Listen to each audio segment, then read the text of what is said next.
But yeah, I love incense. I would burn it Okay, cool. all the It's time back. at home. It just smells so good. Like a couple hours. Actually, really good. It all has to be like, All right, it's a little after 6:05, so we'll go ahead and get started. Oh, yeah, and I just- Thank you guys for coming out today. In the middle of a bunch of exams for a lot of people. So hope you guys are doing. Oh yeah, that's that. more people So today we're gonna talk about Molt, like I said in the email and group me. But before we jump into no, not as much. I just want to do a few announcements. I So don't. tomorrow we have Riverwalk as usual, 5:30, St. John I just go to the Arena. store and, like, And then we're also gonna do like 30 sticks. that Yeah. Molly set up. Mm-hmm. So if you can't go to the Riverwalk, I think it starts around 5 or so. The musk is so good. 5 to 10. Okay, cool. So you can go there around 5 if you can't make it to the Riverwalk, grab pizza, or after the Riverwalk, we'll be walking over and doing fundraiser there. So there's a flyer. I can resend it out in the group me email, and you just have to show that to the cashier for the club to benefit from it. So we would love it for as many people as possible to come out. It'll be super great, and Blaze is really good if you haven't had it before. Fall breaks next week. So if you're not going on Cape May and someone wants to do a river walk, Amy's gonna be doing a different river walk where I think she's going to Kiwanis. So that's a really fun park nearby. We don't usually get to make it there on club trips, so it's a good opportunity to go there. And it's really nice, has like a boardwalk and nice trails there. So I'm sure she'll be sending stuff out with more information about like getting rides and that sort of thing. If you are going to Cape May, we'll have more information, just like finalizing details. I'm probably gonna send out like a packing list of like what the Airbnb includes, doesn't include, that sort of thing. Like towels, all that sort of stuff. I think everything should be included, but I'll double check something out. And we'll finalize all that information when we're leaving, where from, all that. And then our next meeting will then be after fall break. So today we're gonna talk about Molt. And Molt is super cool because I feel like we mention it a lot. I know like we've been out on river walks and we'll be like, oh, you can see up there it's like an adult of this. I know we were talking about red starts a lot with that. And if you're newer to birding, you might not understand, okay, why do the adults look different? What am I looking for? That sort of thing. And then there's a lot of complexities to it that's really fun as you get into birding more and you get to find out a lot like cool details about some of our birds we have around. And then it's really useful in banding, and we'll get to that at the end with molt limits, and you can actually use the molt to tell the age and sex of birds. So there's a lot of cool stuff with molt. So yeah, that's perfect. Because I think if you let it build up, that's so basically why do birds molt? Just do it There's two really big functions for that, and it's feather repair and the importance for their life histories. So if you're thinking these birds are migrating, they're out in the elements all the time, always outside, different climates. So their feathers undergo a lot of wear and tear from just the elements. So a good example of that is these snow geese over here. So we have like a blue morph one on the left and then like the regular morph on the right. And what you can really see with them is that black outer edge to their wings. So a really cool thing with that is those feathers, they have extra keratin in them, which makes them a lot stronger and tougher and also more resistant to bacteria. So these geese might be in the water, they're up flying a lot, and these feathers are exposed to a lot. So these feathers are tougher and can help support them, help them give them strength when they're flying, that sort of thing. But it's just a good example to think about like these different adaptations these birds have to fit their different life histories. So this is a bird that's out in tons of different weather all the time. So it needs those tougher feathers to support itself. So molting is really important because it gives the birds a chance to replace these feathers. And yeah, so also life history important if you think about it. A lot of our birds we've talked about in the breeding season, they're very bright, colorful. Usually the males are really colorful. And they might not want that same plumage when they're in the fall, so they're not displaying on territories, and they more kind of want to hide into the surroundings and protect themselves from predation. So in the spring, they'll want more colorful feathers. In the fall, they'll probably want a lot more dull feathers. So it's really important life history traits. I know an example I've heard of is house finches. The females will actually select males that are redder because it shows that they're better at finding food and will be better mates. So there's a lot of importance there just for supporting the bird itself and how it carries out its life. So molt's regulated by a lot of different things. As I mentioned just a second ago, with the house finches, food has a lot to do with it. So there's a lot of nutrients that need to go into these feathers and into these molt patterns. So they really need a lot of nutrients, and there's a lot of energy that goes into this. So having good nutrition is really important to be able to carry this out. It's also regulated by hormones. So like in the breeding season, as like breeding hormones are increasing in the birds, that'll help stimulate this molt to occur. And then the timing is really important. So like I said, in the fall, these birds won't want to be bright and flashy if they're trying to blend into the undergrowth or something. So the timing is really important to make sure you're doing it before you migrate, so you have the best shaped feathers for that, and also just kind of fitting into the surroundings and whatever need you need this molt for right now. So it's really variable. We're going to kind of lay down what the general pattern of molt is, and then when you learn other stuff, it kind of branches off of that. But again, lots of birds are very different, and it's really cool because when you start to look into it, you realize it has a lot to do with how they carry out their lives. So just before we jump into that, molt usually is talking about this regulated pattern that's before a different plumage associated with these different life histories, breeding, non-breeding times. And it's not just necessarily any time a bird loses its feather, but sometimes the term's used with that.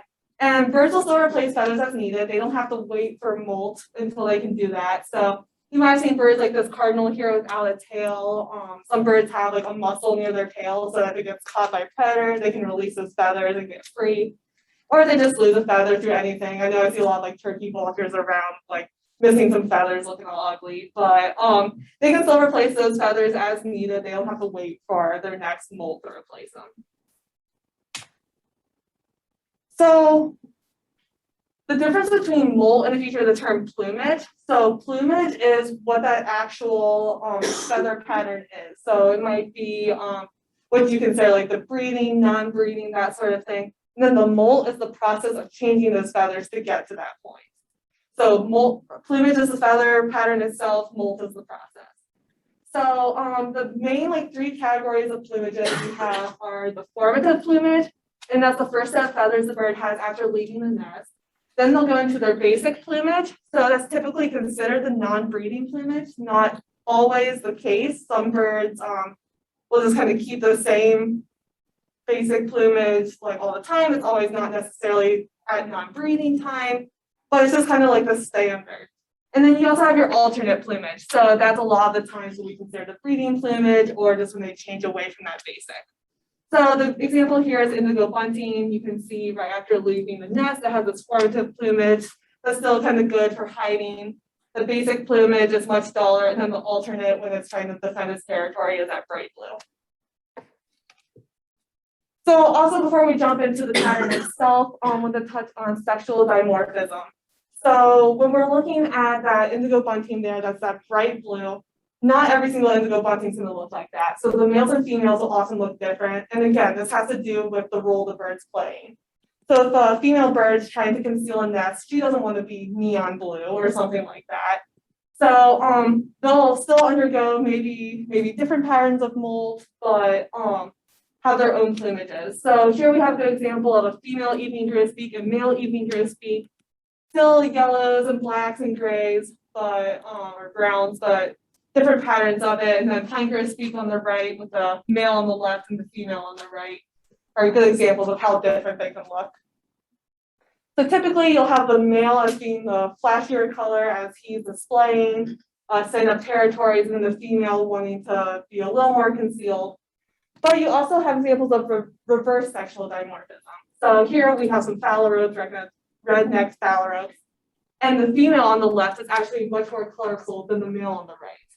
So it's just really interesting to see just lots of variation between different birds, and phalaropes are a really cool example of that, where the females are really pretty. So to jump into the general pattern for molt, let me get this thing out of the screen. There. So the general pattern, every molt is a pre-whatever plumage. So as we go into each of the different plumages, the molt leading into that will be pre-whatever the name is. So the bird starts off with its navel down, and I'll show pictures in a second, but I just want to kind of go through the general what this is. So the bird starts off with its navel down. After it's born, it'll get a juvenile plumage, And then as the bird leaves the nest, it'll undergo the preformative molt or the first pre-basic molt. So because this formative plumage is kind of the first basic plumage that this bird has out of the nest, it kind of goes by both names. But so after it goes to its pre-basic molt, it'll go into its formative plumage. And this is the plumage that that bird will wear down to its non-breeding territory in its first year. And then after it spends the non-breeding season, it'll undergo its first pre-alternate molt and then get its first alternate plumage. So this is typically its breeding plumage. And then after it breeds, typically that's a more northern territory, it'll undergo its second pre-basic molt and now its second basic plumage. So this is now the first full adult basic plumage. But you'll see we have a star here, and that's because it's the first complete molt. So these other ones, they might not be molting all of their feathers, just certain select ones. And then the second pre-basic molt, they'll actually do a complete molt of their feathers. And this becomes really important. We'll revisit it again when we talk about molt limits towards the end. And then from here on out with the adult bird, they'll undergo their second pre-alternate molt, go into their second alternate plumage, third pre-basic molt, do a complete molt again, and they'll just kind of cycle back and forth. So once they reach that adult plumage, they'll just keep going between basic, alternate, basic, alternate as they're migrating back and forth between their breeding and not breeding territories. So that's a lot of words and stuff. So to kind of show what that looks like, we're going to use an example of the black-polled warbler. So here we have a little baby black-polled warbler, and I spent so long laughing at this photo because its face just looks so big and stupid with the like fleshy gape. It's just really cute. I love it. But so he'll be in the nest, he'll get his needle down, then his juvenile plumage, and then he'll undergo his first pre-basic molt into his formative plumage. So as you can see, this one's still kind of in the middle. He's looking a little rough and scruffy. But this is the plumage that he'll wear down to his non-breeding territory. So Galvin talked about migration last time. These birds are going to take advantage of different resources. So he'll go to spend his winter down in like the top of South America, Central America area. And while he's down there, he'll undergo his first pre-alternate molt, and then he'll get his first alternate plumage. So he'll have that striking black and white pattern, and he'll wear that up to his breeding territory. Once he's out of his breeding territory, he'll set up his territory, he'll be displaying, he'll mate for the summer. And then at the end of that, he will molt back into his basic plumage with his second pre-basic molt and migrate back down to his non-breeding territory. And then from here on out, the cycle just continues. So after the non-breeding season ends, he'll have a pre-alternate molt, get his alternate plumage, migrate back up north, end of the breeding season, pre-basic molt, basic plumage, back down, and that will continue. So that's the typical pattern for a lot of our birds with like a breeding and non-breeding plumage. And they just do to take advantage of where they're going next and get these new feathers for migration. But like I said, it's really variable. So I threw in a few examples up here, and it's kind of to show that you can say that's a template for a lot of birds, but really all of our birds are really different from each other. So they have different strategies to maximize what they're going to be doing. So typical example here, people see eagles, some not with a white head, some with a white head. And it's actually because our bald eagles take a few years to get to their adult plumage. So you might see some like third or fourth years with some white feathers mixed in with the brown as they're getting older. So that's one where instead of it just being at the end of their first year, they're starting to look like an adult. It's going to take a while. Another example is gulls. They're notorious for having a lot of different plumages. So they're called cycles in gulls. So they'll go through these different cycles where they look a little different each year. And it can be a challenge and kind of intimidating when you're first learning gull ID because you're thinking, I need to memorize like 5 different things for this species. But once you start learning it, they're really cool species and really fun. Another different example would be our ducks. So they do more of a basic and eclipse plumage. So they'll hold their basic plumage for most of the year, and then in the summer, they'll go into this eclipse plumage that looks more like a female, but not quite. And they actually lose like all of their flight feathers. So a lot of them are unable to fly far distances at all. And so it's really a big advantage for them to go into this other plumage that helps them kind of conceal themselves more and grow all these flight feathers for their big migrations. And then we have a lot of species that don't change plumages at all. So they might undergo molts just back into the same plumage to like regenerate these feathers, but they're not going to look different. So I drew a couple examples like nuthatches, cranes. Typically will look the same. There's a lot of our birds that do that. So to throw in another fun example of something that's very different is long-tailed duck. So first, I want to appreciate just like how beautiful this plumage is. And you can really see in the video here that this long tail, those are just feathers sticking up. There isn't any like muscle or anything going out into this. Let's see. You can see as the breeze is blowing that those are just feathers sticking out. So, and it is just such a gorgeous, intricate plumage. I think it's like, yeah, you have a fish here. I was cracking up when I was watching this earlier. But you can see, like, as his tail's waving, those are just feathers. So these really intricate plumages these birds are trying to grow, it kind of shows how much energy, how much nutrients this is taking, because this is really elaborate what they're doing. And it's a small animal. So he's so close. Almost got it. Oh my gosh. That fish went through so much. That fish died suffering. Yeah. That's just an awesome bird. But they're a really fun example of molt because they actually undergo about technically 3 different molts per year, but they're pre-basic. It's kind of split up. So they have a pre-supplemental, a pre-alternate, and a pre-basic molt. But what's interesting is because it's pre-basic is split up from each other, that one of the pre-alternates starts before the pre-basic ends. So they're never actually in an entire basic plumage. So they're undergoing molt all the time. And like we said, this takes a lot of energy and nutrients and a lot of work on the birds. So you might be thinking, why on earth would they do this? And there's a paper I was looking at that was saying it's actually, they think, to minimize the energetic and nutritional requirement for molt. So instead of all of a sudden having to undergo this really taxing process to replace a ton of their feathers, if they kind of space it out through the year, it really helps them with that. So you might be thinking also like, okay, why don't our other birds do that if that's a really good idea? And if you think about that black hole warbler migrating, it's going down to South America, taking advantage of that surplus of food. And then when they're coming back up to breed, there's a surplus of food here. And they have plenty of nutrients and food available to them. Oh, okay. Looking at the long-tailed duck, they really live in these northern latitudes. And if you think that, everything is going into thermoregulation, finding food, constantly fighting against the wind, the elements. And they are not really having that big boom of food that a lot of our other birds might be having. So that's just an example of why it might be better for them to not have this giant time of the year where they need a bunch of energy for molt, but instead just kind of spread it out.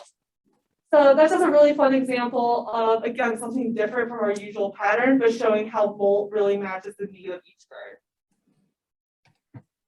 So then we're going to go into molt limits. So like I said, molt limits are really useful for determining the age and sex of birds. So they're the location within or between feather tracts where feathers of 2 different generations appear side by side. So why does this happen? As I mentioned before, and you can see on here, that first pre-basic molt isn't a complete molt, and the second pre-basic molt is. So when we're looking in the fall, so going into the non-breeding season, we're looking at the basic plumage.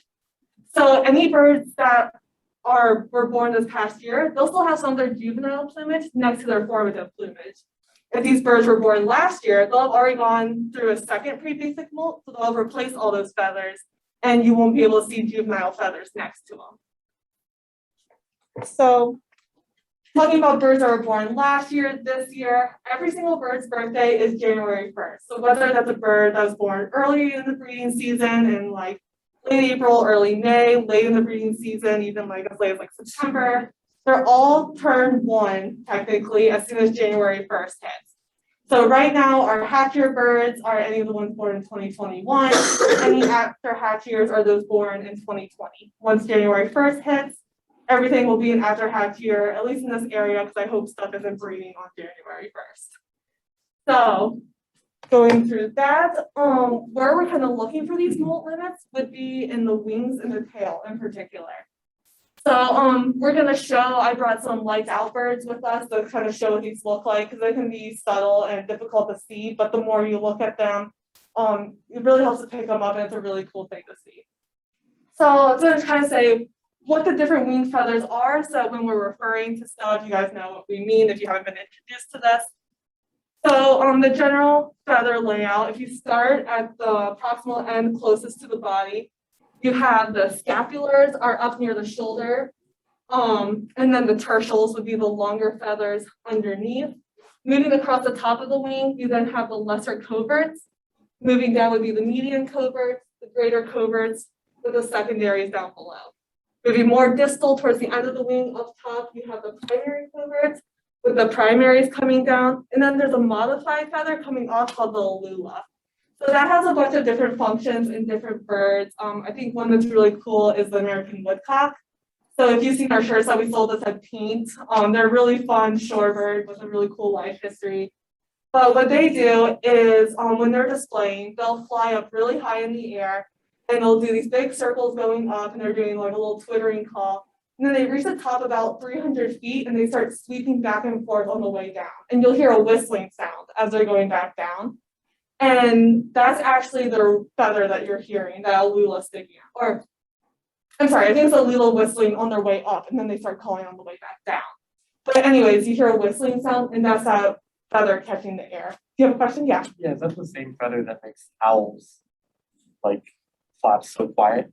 So I think with owls, I may be wrong, but to my knowledge, it's a bunch of their feathers are kind of modified at the end so that there's less air resistance when they're flying.